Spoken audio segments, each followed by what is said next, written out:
بسم اللہ الرحمن الرحیم۔ جیسا کہ آپ کو معلوم ہے کہ ہم حلقہ ذکر میں اہل اللہ کے واقعات پڑھتے ہیں، یا کوئی حدیث پاک تلاوت کر لیتے ہیں، قرآن کریم کی کوئی تلاوت صورت یا کوئی اسی طرح آیت تلاوت کر لیتے ہیں، یا پھر ہم حضرت امام ربانی مجدد الفسانی شیخ احمد فاروقی سرہندی رحمۃ اللہ علیہ کے مکتوبات پڑھتے ہیں۔ تو کل میں نے عرض کیا تھا سورۃ القریش کا ایک وظیفہ جو رزق سے متعلق تھا، اسی طرح اللہ تعالیٰ نے ایک اور بات میرے ذہن میں ڈالی ہے، وہ میں آپ کے سامنے عرض کر دیتا ہوں۔ وہ ہے سورۃ الاخلاص کا وظیفہ۔ یہ سورۃ الاخلاص جو ہے، اس کے بے شمار فوائد ہیں، اتنے فوائد ہیں حیران کن کہ آپ حیران رہ جائیں گے۔ اور یہ ایک ایسی صورت ہے کہ حدیث پاک میں آتا ہے کہ ایک مرتبہ ایک مشرک شخص آپ صلی اللہ علیہ وسلم کے پاس آیا اور کہا کہ جو آپ پر گیت اترتا ہے وہ ہمیں سنائیں۔ گیت یعنی قرآن کریم کو اس نے گیت کا مشابہ قرار دیا، کہنے لگا کہ جو آپ پر گیت اترتا ہے وہ ہمیں سنائیں۔ تو اسی لمحے چونکہ سورۃ الاخلاص کا نزول ہوا تھا، تو آپ صلی اللہ علیہ وسلم نے اس کے سامنے سورۃ الاخلاص کی تلاوت فرمائی۔ تو جب آپ صلی اللہ علیہ وسلم نے تلاوت فرمائی تو وہ شخص کہنے لگا کہ انسانیت کی بھلائی کے لیے اس سے اچھا اور بہترین کلام اور کوئی ہو ہی نہیں سکتا۔ پھر اس شخص نے کلمہ پڑھا اور مسلمان ہو گیا۔ جب مسلمان ہوا، سورۃ الاخلاص کی تعریف کر کے مسلمان ہوا، تو حضرت عبد الرحمن بن عوف رضی اللہ تعالیٰ عنہ وہاں پر موجود تھے۔ وہ عرض کرنے لگے، یا رسول اللہ، میں اس شخص کو ایک اونٹ ہدیہ کرتا ہوں سورۃ الاخلاص کی تعریف کرنے کی وجہ سے۔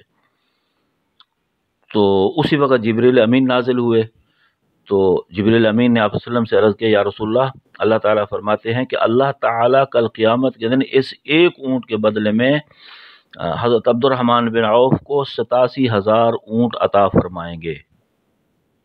اور پھر اس کے بعد وہ شخص، اس نے اونٹ لیا، وہ چل پڑا۔ جب وہ آبادی سے باہر نکلا تو صحابہ کرام نے دیکھا دیکھی، حضرت عبد الرحمن بن عوف کی دیکھا دیکھی، صحابہ کرام نے بھی اس کو ہدیہ دینا شروع کر دیے۔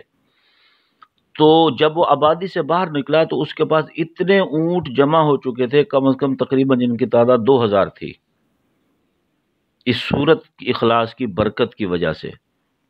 اب ذرا اندازہ لگائیے۔ تو اس کے پڑھنے کا طریقہ ہے کہ آپ 200 مرتبہ روزانہ کی بنیاد پر اس کو پڑھنا شروع کر دیں، 200 مرتبہ۔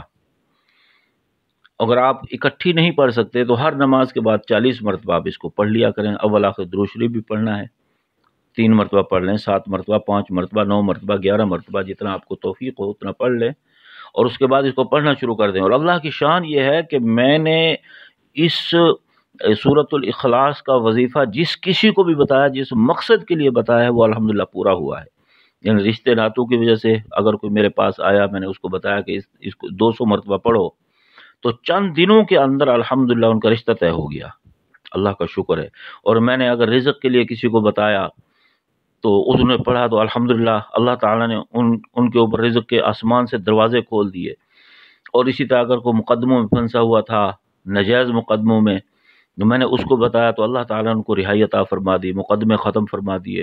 بے شمار فوائد ہیں اس کے۔ جس مقصد کے لیے آپ کا دل کرے آپ پڑھیں گے تو انشاءاللہ العزیز آپ کو فائدہ ہوگا۔ اور لوگ اس وقت پریشان ہیں رزق کے معاملے میں۔ اگر آپ رزق کے معاملے میں پڑھیں گے تو انشاءاللہ العزیز آپ کو بہت فائدہ ہوگا، بہت فائدہ ہوگا، یاد رکھیں۔ لیکن پڑھنا شرط ہے، پڑھنا ہے اس کو۔ اور اسی طرح ایک اور بات میرے ذہن میں آ رہی ہے، ایک چھوٹی سی صورت ہے، سورۃ والضحیٰ کی، وَلَسَوْفَ يُعْطِيكَ رَبُّكَ فَتَرْضَىٰ، کہ جس میں اللہ تعالیٰ فرماتے ہیں کہ آپ صلی اللہ علیہ وسلم کو کہ ہم آپ کو راضی کریں گے۔ اور ساتھ ساتھ اس آیت کو بھی بے شمار مرتبہ، ان گنت مرتبہ، بغیر کسی تعداد کے پڑھتے رہنا ہے، پڑھتے رہنا ہے، پڑھتے رہنا۔ اس میں تو وعدہ ہے اللہ تعالیٰ کا کہ ہم آپ کو راضی کریں گے، تو جو اس شخص اس کو بے شمار پڑھے گا انشاءاللہ اللہ تعالیٰ اس کو بھی راضی فرما دیں گے۔ اور رزق کے معاملے میں رزق کی نیت سے پڑھے گا تو اللہ تعالیٰ اس کو بھی راضی فرما دیں گے۔ تو لہٰذا اس وظیفے کو بھی اپنا معمول بنائیں، انشاءاللہ آپ کو بہت فائدہ ہوگا۔ اللہ تعالیٰ عمل کی توفیق عطا فرمائے۔ وآخر دعوانا ان الحمد للہ رب العالمین۔ مراقبہ فرما لیں۔